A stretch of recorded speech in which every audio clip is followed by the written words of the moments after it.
जब भी हमारे मूल निवासी साथियों के ऊपर आक्रमण होता है, धर्म के नाम पर उनके ऊपर अटैक होता है, हम मूल निवासी एसटी, एससी, ओबीसी धर्म के नाम पर नहीं, मूल निवासियत के नाम पर इकट्ठे होकर के उनका सामना करने के लिए खड़े हो जाते हैं। और यही कारण है कि आज छत्तीसगढ़ में सरगुजा संभाग इस मामले में ज्यादा सुरक्षित है।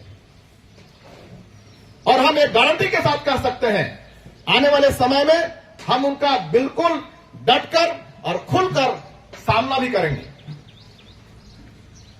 और भारत मुक्ति मोर्चा भारत के मूल निवासियों को धर्म के आधार पर नहीं, अगर आप आज ऑनलाइन में बहुत कुछ पढ़ते होंगे और उसमें से कहीं ना कहीं आप लोगों ने लोगों को बोलते और कुछ आर्टिकल पढ़े होंगे आप फेसबुक में, यूट्यूब में और इस तरह से कई नेट में, इंटरनेट में।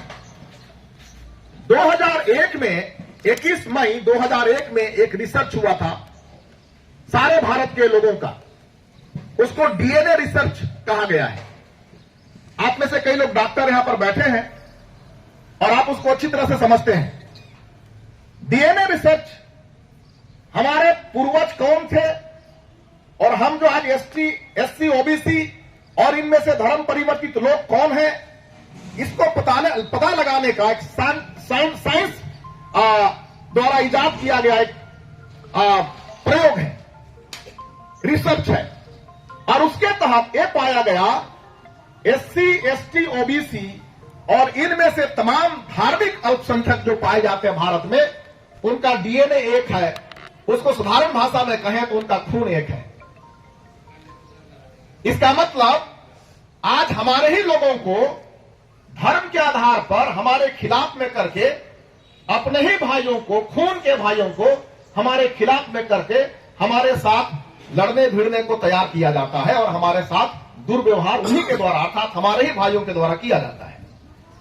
लेकिन अब भारत मुक्ति मोर्चा वाम से जो पूरे प्रदेश में काम कर रहा है, पूरे देश में काम कर रहा है, अब धर्म के नाम पर पहले हिंदू और मुसलमान ये कहकर लोगों को लड़ाया जाता था, मूल निवासियों को लड़ाया जाता था। लेकिन जब से बामसेफ कार्य करना शुरू किया पूरे देश में, तब अब हिंदू मुस्लिम का झगड़ा नहीं के बराबर हो गया।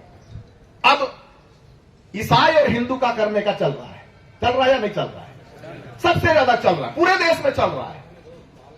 मूल निवासी को धर्म के नाम पर एक मूल निवासी के साथ लड़ाने का षड्यंत्र चल रहा है। लेकिन अगर हम सभी इस बात से जागरूक हो जाएं और उनको भी जगाने लगे, तो हमारे खिलाफ जो षड्यंत्र के वजह से भ्रमित होकर हमारे खिलाफ जो कार्य कर रहे हैं, मूल निवासी विचारधारा को समझने के बाद वो खुद हमारे पक्ष में आएंगे। जैसे हमारे पीछे जो बैठे हैं वो क्रिश्चियन धर्म को मानने वाले नहीं हैं। आपके बीच में कुछ लोग जो बाम से भारत मुक्ति मोर्चा के कार्यकर्ता बैठे हैं, वो क्रिश्चियन धर्म के मानने वाले नहीं है, पर हमारे साथ क्यों खड़े हैं? विचारधारा को जानने की वजह से वो जानते हैं कि मेरा खून और उनका खून और मेरे पूर्वजों का खून और उनके पूर्वजों का खून एक ही था, हम तो सगे भाई निकले। और इसको वही समझ सकता है जो विचारधारा को जानता है।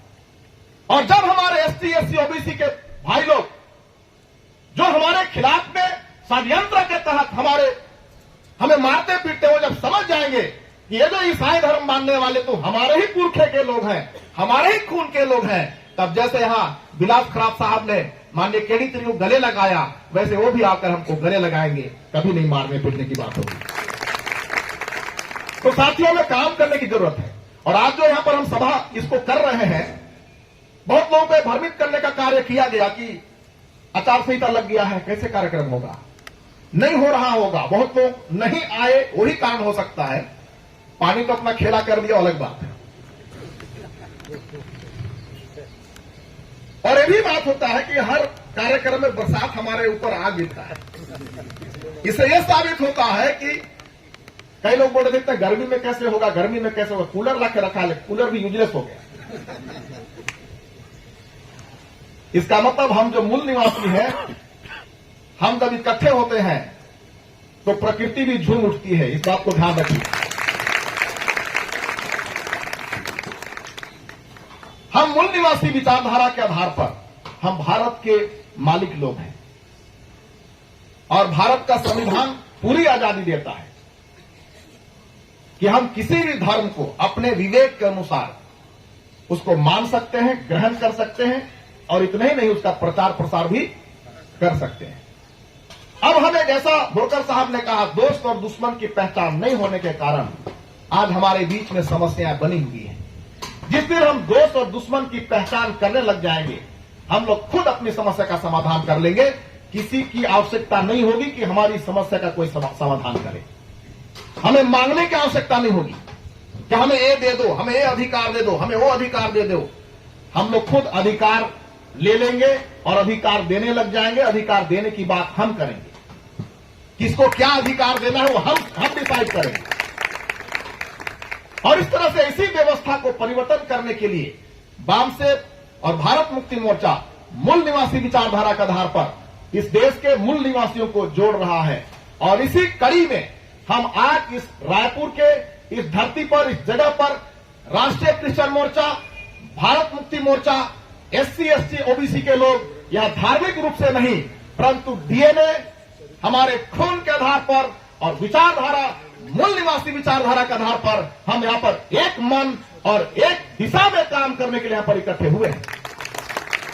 और जैसा मैंने कहा कि हमारे लोग अलग अलग संगठन बना करके हमारे लोगों को बांटने का काम अभी तक करते रहे और समस्या का समाधान कहीं भी दिखाई नहीं दिया।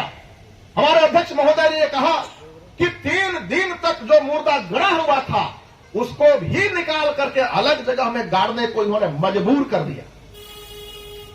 ऐसा तो जानवर के साथ भी नहीं होता है, पर हमें जानवर से भी बदतर स्थिति में लाके यहां के सरकारों ने कर दिया, यहां के लोगों ने कर दिया। क्या हमारे मूल निवासी साथी ऐसे ही देखते रहेंगे क्या? इसीलिए वाम से भारत मुक्ति मोर्चा की एंट्री आज छत्तीसगढ़ में हुई है और हम खबरदार करना चाहते हैं ऐसे लोगों को जो संविधान को नहीं मानते, जो संविधान के खिलाफ में कार्य करते हैं और इस देश के मूल निवासियों के ऊपर जाति और धर्म के नाम पर अत्याचार करते हैं। अब वो बर्दाश्त नहीं किया जाएगा। किया अगर वे हिंदू ही थे तो हमारे पूर्वजों के साथ में जातिगत व्यवहार क्यों किया गया? अगर वे हिंदू ही थे, जैसा वो आज कहते हैं कि हम सब भारतवासी हिंदू हैं, अगर वे हिंदू ही थे तो हमारे पूर्वजों के साथ में जातिगत व्यवहार क्यों किया गया? और आज वो धर्म के नाम पर हम पर क्यों इस तरह के व्यवहार करते हैं? जातिगत व्यवहार, दुर्व्यवहार करना अब संविधान की वजह से एक सजा का प्रावधान हो गया।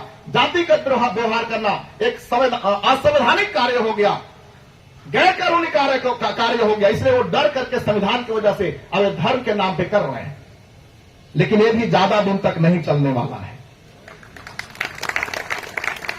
अगर हम जिस दिन भारत के ईसाई लोग समझ गए कि हम मूल निवासी हैं और हमारे पक्ष में काम करने वाला बहुत जबरदस्त संगठन भारत में काम कर रहा है, वामसेप और भारत मुक्ति मोर्चा जैसा, हमको कई संगठन की कोई आवश्यकता नहीं पड़ेगी। और जिस दिन छत्तीसगढ़ के लीडर्स जो अपने आप को लीडर्स कहते हैं और कई संगठन बना करके अपना झंडा लेकर चल रहे हैं, अगर उनको समझ में आ गया कि मुझे वास्तव में अपने लोगों के हक अधिकार के लिए वास्तविक काम करना है, तो मैं उनको खुले इस मंच से, राष्ट्रीय क्रिश्चियन मोर्चा और भारत मुक्ति मोर्चा के मंच से उनको निमंत्रण देना चाहता हूं कि अब तक जो कुछ हुआ, हमारे भाई बंधुओं के ऊपर लाठी डंडे चलते रहे, हमारे संगठन भी चलते रहे, परिणाम 0 रहे, तो मैं निमंत्रण देना चाहता हूं इस मंच पर, इस खुले मंच पर सारे लीडर्स आ जाओ। आपको पद चाहिए तो पद भी मिलेगा, काम भी मिलेगा और हम अपने लोगों की सुरक्षा 100% करने में सफल हो जाएंगे।